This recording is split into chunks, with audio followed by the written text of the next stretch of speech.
حضرت جنید بغدادی ایک بہت بڑے بزرگ گزرے ہیں اپنے دور کے، اللہ کے بہت بڑے ولی تھے۔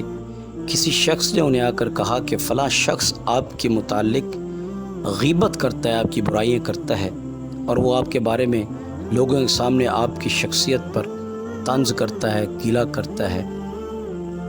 تو آپ وہاں سے اٹھے اور اس کے بعد اس شخص کے گھر کے دروازے پر چلے گئے، دستک دی، وہ شخص باہر نکلا اور آپ نے اسے انعام و اکرام دیے اور اس کا شکریہ ادا کیا۔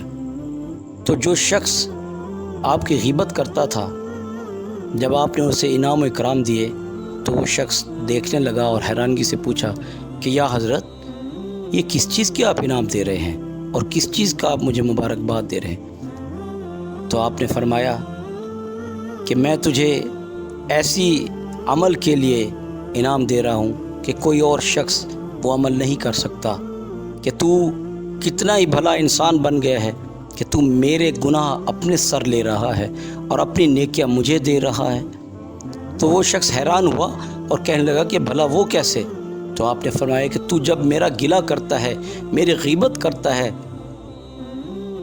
تو میرے گناہ تیرے حصے میں چلے جاتے ہیں اور تیری نیکیاں میرے حصے میں آ جاتی ہیں۔ تو جب شخص کوئی بھی ہو، وہ جب کسی کا گلہ اور غیبت کرتا ہے، وہ غیبت ہے کیا؟ ایسی بات جو اگر کسی کے سامنے کی جائے تو اسے بری لگے۔ تو غیبت جب کسی کی جاتی ہے تو اس کے بارے میں یہ فرمایا گیا ہے کہ اس طرح سے ہے کہ مرے ہوئے بھائی کا گوشت کھانا۔ تو غیبت کرنے والے کی نیکیاں اس شخص کو دی جاتی ہیں جس کی وہ غیبت کر رہا ہوتا ہے، اور اس شخص کے گناہ اس شخص کو دی جاتے ہیں جو غیبت کرنے والا ہوتا ہے۔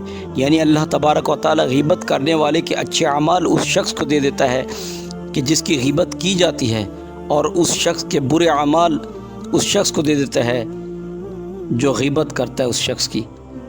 غیبت ایک ایسی لعنت ہے جو آج بدقسمتی سے ہمارے معاشرے میں بہت زیادہ پروان چڑھ چکی ہے۔ مرد، عورت، جوان، بوڑھے سب اسی پر لگے ہوئے ہیں۔ عورتیں جب جمع ہوتی ہے کسی جگہ پر تو وہ کسی نہ کسی کا تذکرہ کرتے ہوئے کسی نہ کسی طریقے سے غیبت کے اس برے عمل کی مرتکب ہو جاتی ہیں اور کسی کا گلہ بھی کرتی ہیں، فلاں عورت ایسے ہے، فلاں عورت ایسے ہے، فلاں عورت ایسے ہے، فلاں کے اندر فلاں عیب ہے، فلاں کے اندر فلاں عیب ہے۔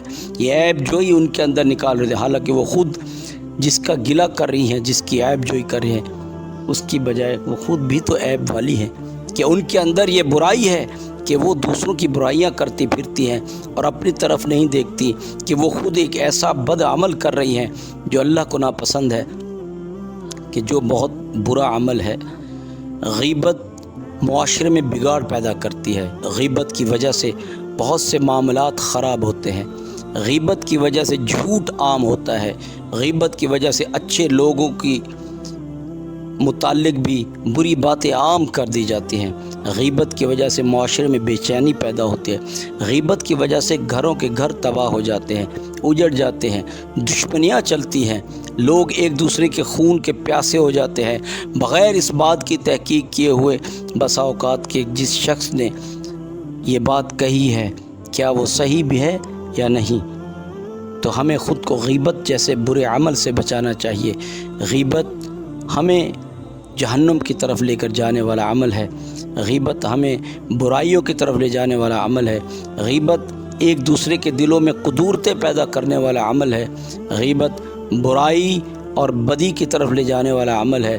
انسان جب گناہ کے راستے پر چلتا ہے تو اس کے دل پر سیاہ داغ پڑتے چلے جاتے ہیں۔ غیبت ایسی برائی ہے جو معاشرے کو تباہی اور بربادی کی طرف لے جاتی ہے۔ گھروں کے گھر، خاندانوں کے خاندان تباہ و برباد ہو جاتے ہیں، اور دنیا بھی تباہ ہو جاتی ہے اور آخرت بھی تباہ ہو جاتی ہے۔ غیبت جیسے برے عمل سے ہمیں خود کو بچانا چاہیے۔ اللہ تبارک و تعالی ہم پر کرم فرمائے اور ہمیں گناہوں سے، غیبت سے، جھوٹ، چغلی اور برے اعمال سے بچائے۔ آمین۔